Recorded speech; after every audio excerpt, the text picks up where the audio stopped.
the jubilation of people in the streets, but also a lot of murky circumstances under exactly how Muammar Gaddafi was killed. Richard Engel is with us, joining us from New York. Richard, obviously you've spent so much time on the ground there throughout the fighting and afterwards. What is your assessment of what we have seen so far in these extraordinarily graphic and disturbing pictures? Well, murky is a very good way of describing it.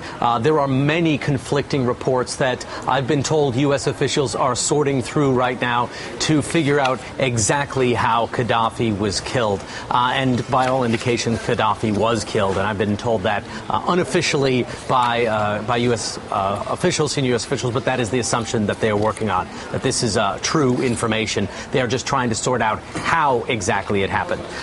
The best information we have been able to put together is that Gaddafi was in an industrial area west of Sirte, that he was with a group of loyalists. The group of loyalists have been fighting hard in this district called the District Number 2 in Sirte.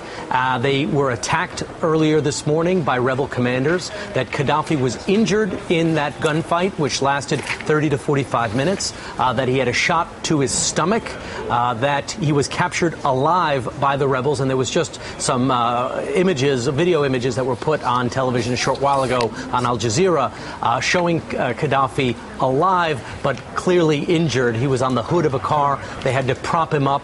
He seemed very groggy. According to one of the rebels in that involved in that situation, Gaddafi didn't exactly realize that he was being captured and asked one of the rebels to explain what was going on. Then Gaddafi died, and we don't know exactly how he died. There are reports that he died of his wounds, and there are other reports that he was executed. Richard, in the long run, does it matter in terms of the way the other tribal factions react and whether or not there can be reconciliation and whether or not there'll be revenge killings? At the end of the day, not really. If he was executed, that will have certainly much more of a chilling effect on other Gaddafi loyalists, members of his tribe. That would be considered, I guess, a less honorable way of carrying out this mission. But at the end of the day, no. I think what's going to matter most from today is that Gaddafi was on the run. He was found. He was captured alive and was killed. And now Libya will have to move on. But for specific family members and to figure out, as in our business, what exactly happened today, it is important. It is important indeed. Earlier today, there was also this from the UN Secretary General Ban Ki-moon, who weighed in on the death of Muammar Gaddafi, as it was still then not confirmed. Clearly, this day marks an historic transition for Libya. Now is the time for all Libyans to come together. Libyans can only realize the promise of the future through national unity and reconciliation. And Richard Engel, we've seen now the international community, as we know the president is going to be speaking out.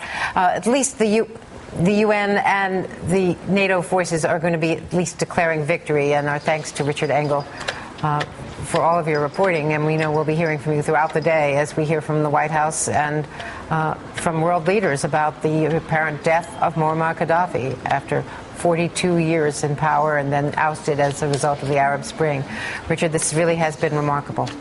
It certainly has, and I don't think it's quite over. Gaddafi's death will be the start of a new period for the rebels. They're going to have to stop being rebels. I've been saying this all morning. The berets have to go away.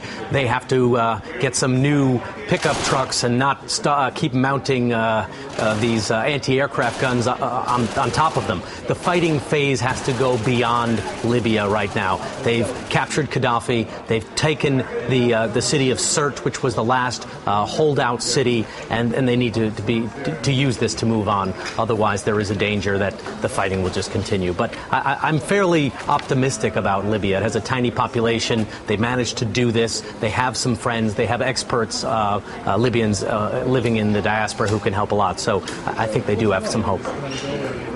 Thank you so much, Richard Engel. Thanks for everything and all of your reporting.